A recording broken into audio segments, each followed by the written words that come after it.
So let's listen to Jennifer Kaffendorfer on News Nation with Ashley Banfield in regards to this new finding that, again, thwarts the the whole premise that the defense is raising, that he's not physically capable of doing this the right way. Because you were onto this 2 years ago, before we knew about this developmental disorder and challenges to his speed and agility.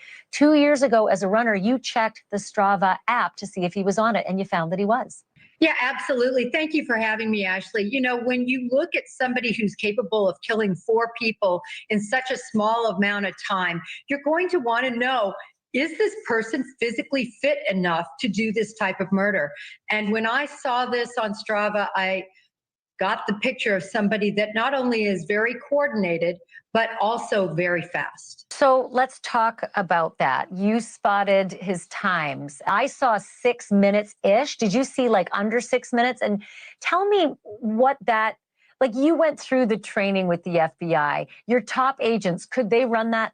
So Ashley, at the end of training school and in the middle and at the beginning, we're timed in a 2-mile run.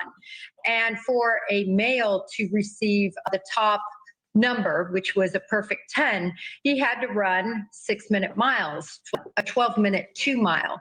So this is pretty quick. It's pretty fast. No, it's not an Olympic time. It's not in the 4s or 5s, but it's fast. And for a recreational runner, it's quite an accolade to be able to run that fast. So talk to me about, okay, so we know that his app had him running, faster than the average bear, but what about the routes themselves and what a normal runner records on their Strava and why they record certain routes?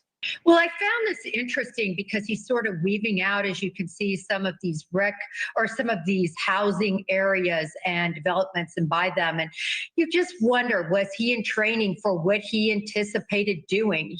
Understanding that you would need to be in this kind of a shape. In addition, Strava can provide such other important information. You might remember the Mo Wilson case where this was used. Her killer actually tracked her and found out where she was. So this is an app that can be used to figure out where people were.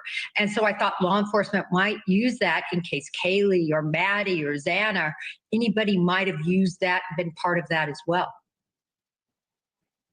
So super fascinating that his patterns had him going up cul-de-sacs and back streets, because I started to wonder if maybe he was casing houses or looking, if he's guilty of this, was he casing houses or looking for targets before he came upon 1122 King Road? Because I think you found that much of his running was happening very late at night, like around midnight.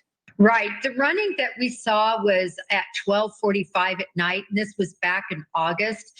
And so I believe he could have still been looking for whatever target. Again, if he committed this crime, it would be very interesting for him to be able to case in this way and look and surveil and possibly pick out a target. The other issue is with the defense saying that he doesn't lack the speed or agility to pull off this kind of a crime. You discovered the kinds of surfaces that he was running on and the kind of agility that you would need to run in Pullman, Washington, in the places he was running. Right, absolutely, Ashley. This was through these areas where you're going to have curves, you're going to have a change in elevation from a sidewalk, say, down to the road.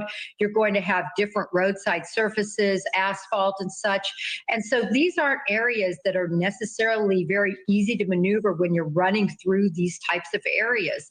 So that also tells me the agility that would be involved as opposed to, say, a track. One last question about his running, and that is the set of, the routes that he ran. He didn't have a set of routes. And I think that you explained it best by suggesting runners typically want to better their times or best their times, and they often do the same kinds of routes. Not so for Kohberger. Yeah, typically you want to run a very set pattern and distance. So if you're improving, so that where you're running is safe to run. I mean, I found the fact that he was running at 12:45 at night very unique for a runner because it is so very dark, certainly in Washington as well. In other words, that less lit areas.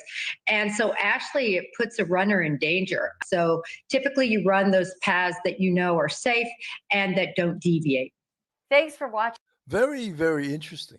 And one of the things I think, and I mentioned this earlier, is that this totally destroys the whole premise of the defense saying that he wasn't capable of doing this crime because he wasn't in that good of physical condition. A 6-minute mile is pretty damn good. And as Kaffendorfer said, Jennifer Kaffendorfer, it's not an Olympic time, but it's a really respectable time.